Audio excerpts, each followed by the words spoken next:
Hello, my name is Gary, and I was raised in the Western United States, so I'm a native English speaker. I hope that you will enjoy this YouTube channel. Thank you for joining us. IELTS Academic Reading, Cambridge 14, Test 3, Saving Bugs to Find New Drugs. Zoologist Ross Piper looks at the potential of insects in pharmaceutical research.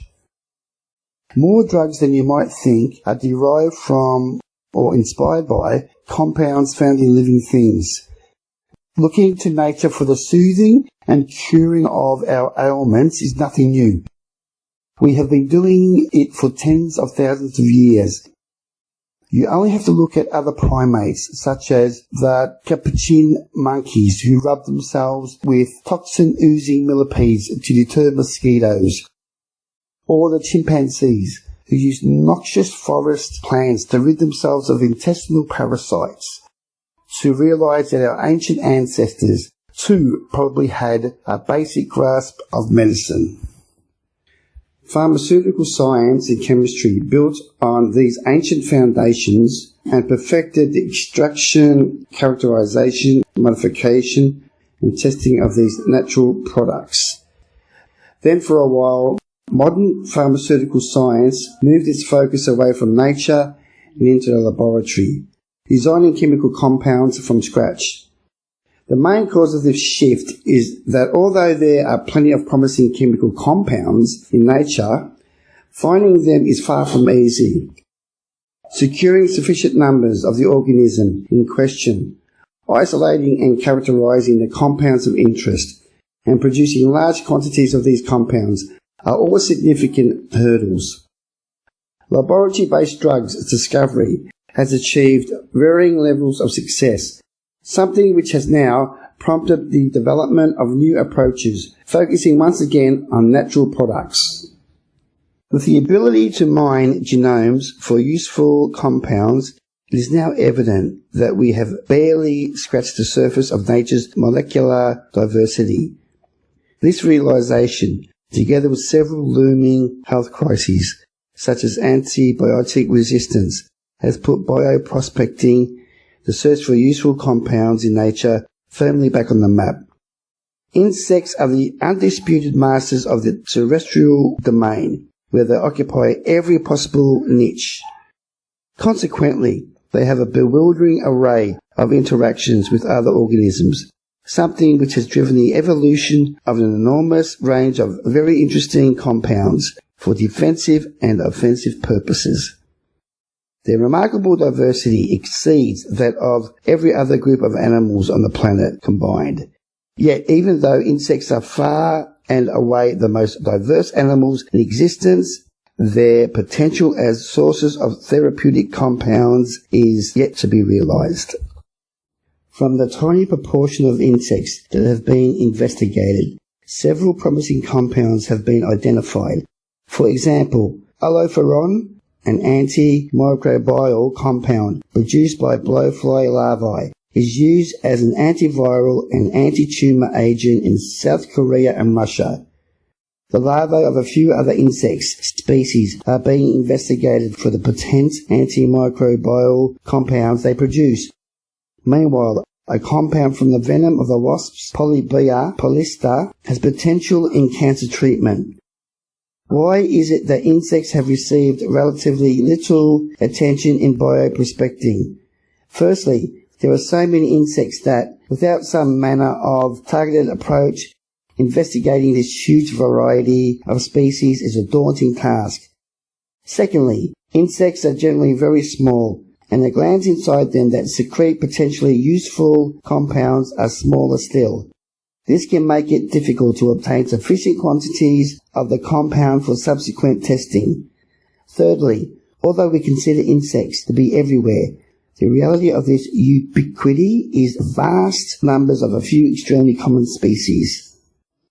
Many insect species are infrequently encountered and very difficult to rear in captivity, which, again, can leave us with insufficient material to work with. My colleagues and I at Aberystwyth University in the UK have developed an approach in which we use our knowledge of ecology as a guide to target our efforts.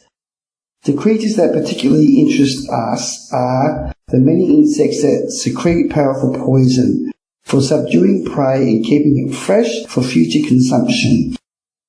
There are even more insects that are masters of exploiting filthy habitats, such as feces and carcasses, where they are regularly challenged by thousands of microorganisms.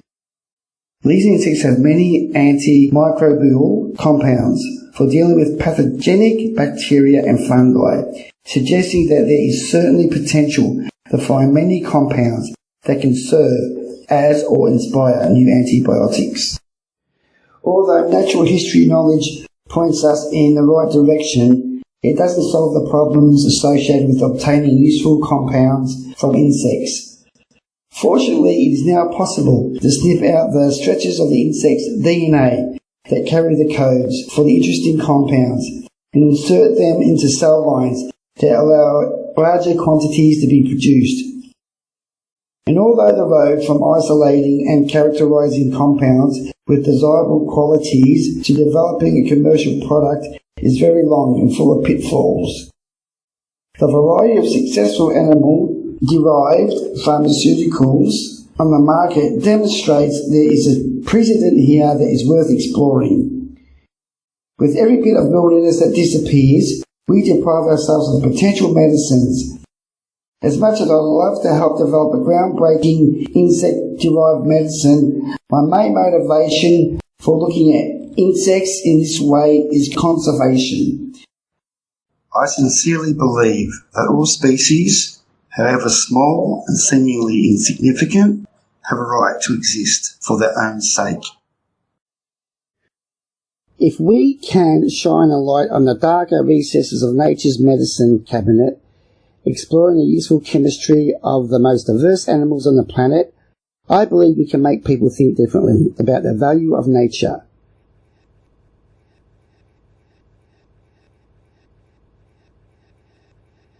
Questions 14 to 20. Reading passage 2 has 9 paragraphs. A.I. Which paragraph contains the following information? Write the correct letter A.I. in boxes 14 to 20 on your answer sheet. 14.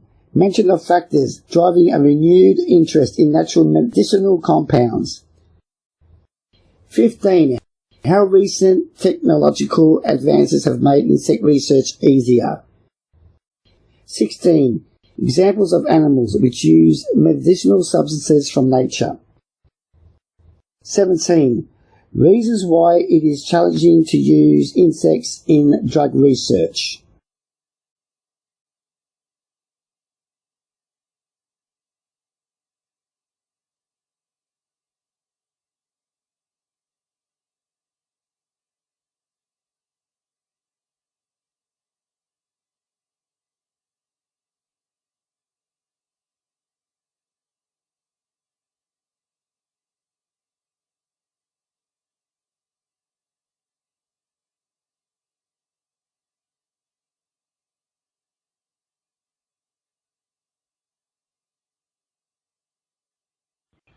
(18) Reference to how interest in drug research may benefit wildlife. 19. The reason why nature-based medicines fell out of favour for a period. 20. An example of the insect-derived medicine in use at the moment.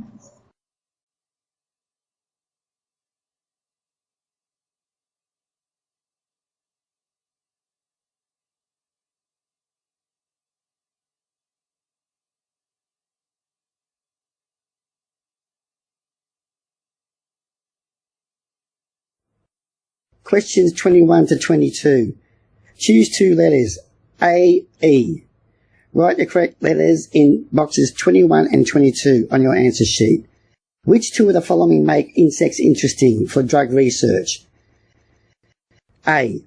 The huge number of individual insects in the world. B. the variety of substances insects have developed to protect themselves. C. The potential to extract and make use of insects' genetic codes. D. The similarities between different species of insect. E. The manageable size of most insects.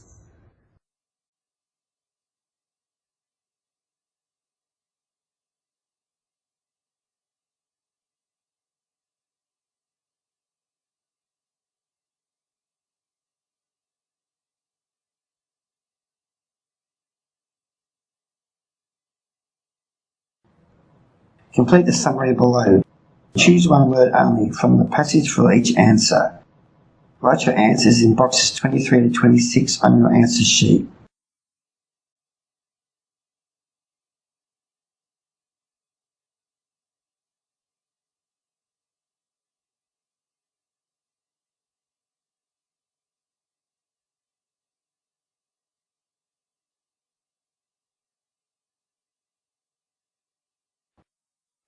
Research at Aberystwyth University. Ross Piper and fellow zoologists at Aberystwyth University are using their expertise in ecology when undertaking bioprospecting with insects. They were especially interested in compounds that insects produce to overpower and preserve their prey.